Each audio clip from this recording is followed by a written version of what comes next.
मददगार है। इससे पहले इजराइल के सेना प्रमुख हर्जी हलेवी ने भी साफ किया था कि जमीनी हमले के लिए वो तैयार हैं। लेबनान पर ग्राउंड ऑपरेशन के लिए हवाई हमले किए जा रहे हैं। हलेवी ने यह भी साफ किया कि वो अंदर जाएंगे और हिजबुल्लाह को साफ करके ही लौटेंगे। उधर आईडीएफ ने उत्तरी इजराइल में 2 रिजर्व ब्रिगेड को भी तैनात कर दिया है, जिनमें से एक एटजियोनी और दूसरा नाहल ब्रिगेड है, जो दुश्मन की जमीन पर घुसकर वार करने में एक्सपर्ट है।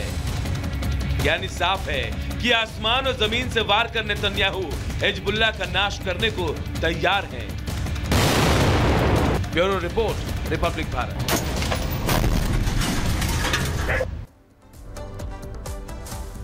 तो देखिए किस तरीके से इजराइल हमास और हिजबुल्लाह पर अटैक कर रहा है।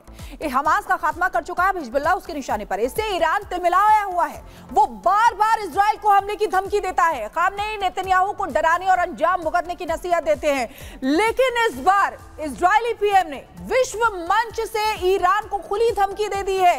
क्यों ईरान को अभिशाप बताया, इस रिपोर्ट में आपको दिखाते हैं।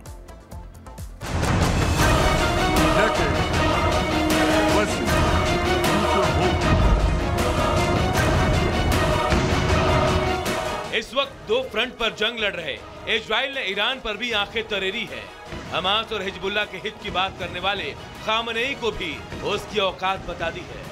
दिखा दिया विश्व बिरादरी को ईरान का असली चेहरा, दिया है ईरान को उसी की भाषा में जवाब।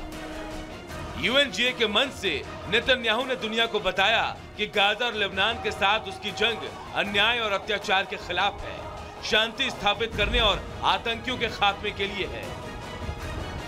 I want to assure you, we will not rest until the remaining hostages are brought home too. And some of their family members are here with us today. I ask you to stand up. ऐसी मंच से Netanyahu ने Iran को भी खुली धमकी दी। 2 नक्शे दिखाकर ईरान और इराक को मिडिल ईस्ट का श्राप बता दिया। This is the map I presented here last year. It's a map of a blessing. It shows Israel and its Arab partners forming a land bridge connecting Asia and Europe between the Indian Ocean and the Mediterranean Sea. And this will serve the betterment of 2 billion people. Look at the second map. It's a map of a curse. It's a map of an arc of terror that Iran has created and imposed from the Indian Ocean to the Mediterranean. Iran's malignant arc. Benjamin Netanyahu यही नहीं रुके, बात बात पर बुरा अंजाम भुगतने की धमकी देने वाले खामनेई को भी करारा जवाब दिया, ओपन चैलेंज कर दिया। They fired those rockets and missiles after they placed them in schools, in hospitals, in apartment buildings, and in the private homes of the citizens of Lebanon. They endanger their own people. They put a missile in every kitchen, a rocket in every garage. I said to the people of Lebanon this week, get out of the death trap that Hezbollah has put you in. Don't let Nasrallah drag Lebanon into the abyss. We're not at war with you. We're at war with Hezbollah, which has hijacked your country and threatens to destroy ours. Netanyahu के आक्रामक तेवर से साफ है कि वो अब Iran को भी बख्शने के मूड में तो बिल्कुल भी नहीं है। हमास और हिजबुल्लाह को जवाब देने के साथ साथ उनको पालने और पोसने वाले ईरान के सर्वनाश के लिए भी वो तैयार हैं। Bureau report, Republic Bharat. और इसी बीच एक बड़ी खबर आपको बताते हैं, इजरायली हमले में नसरल्लाह की मौत की खबर आ रही है। ये बड़ी खबर आपको बता रहे हैं, देखिए किस तरीके से हिजबुल्लाह चीफ नसरल्लाह की मौत की खबर अब आ रही है।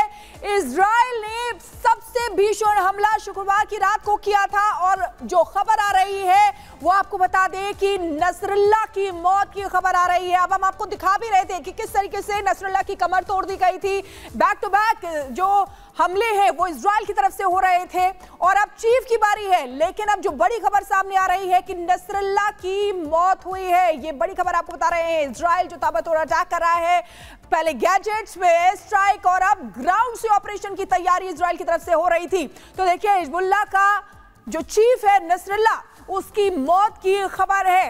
तो ये बड़ी खबर आपको बता रहे हैं, लगातार लेबनान को निशाना बनाया जा रहा था इजराइल की तरफ से, और ये सीधे सीधे नेतन्याहू ने पहले ही चेतावनी दे दी थी कि अगर कोई घर में भी अगर ऐसे हथियार रखे जाएंगे तो उस घर को भी नेस्तनाबूद कर दिया जाएगा।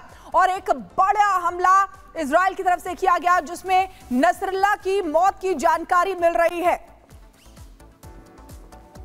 तो ये बड़ी खबर आपको बता रहे हैं, देखिए किस तरीके से इजरायली हमले में हिजबुल्लाह चीफ नसरल्ला जो मारा गया है, नसरल्ला की मौत की खबर मिल रही है इजरायली हमले में।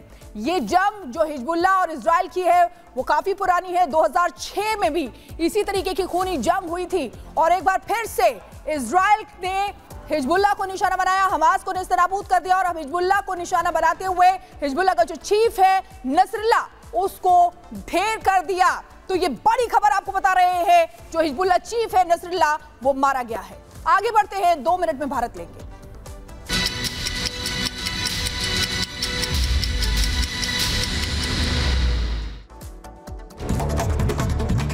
दिल्ली के नारायणा बिहार में ताबड़तोड़ फायरिंग, कार शोरूम पर बदमाशों ने की फायरिंग, बदमाशों ने गाड़ियों और फर्नीचर को बनाया निशाना।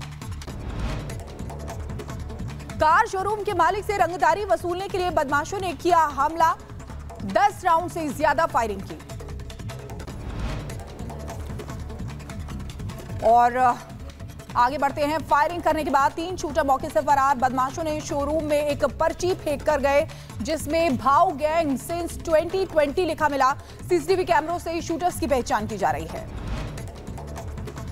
कुशीनगर में पुलिस और गौ तस्करों के बीच मुठभेड़ हुई है। पुलिस मुठभेड़ के बाद 2 बदमाश गिरफ्तार हुए हैं। व्हील चेयर पर हाथ जोड़कर माफी मांगते दिखे दोनों बदमाश। यूपी के सीतापुर में समाजवादी पार्टी के नेता की गुंडागर्दी सामने आई है। पैमाइश करने पहुंची तहसील की टीम पर करवाया हमला, हमले में जेसीबी चालक घायल। और आगे बढ़ते हैं, बहराइच में पुलिस ने आरोपियों की निकाली बारात, 66 आरोपियों को एक साथ बस से कोर्ट के लिए रवाना किया गया। मध्य प्रदेश के उज्जैन में महाकाल मंदिर के गेट नंबर 4 के सामने वाली दीवार गिर गई, मलबे में दबकर 2 लोगों की मौत हुई है, करीब 10 लोग घायल बताए जा रहे हैं।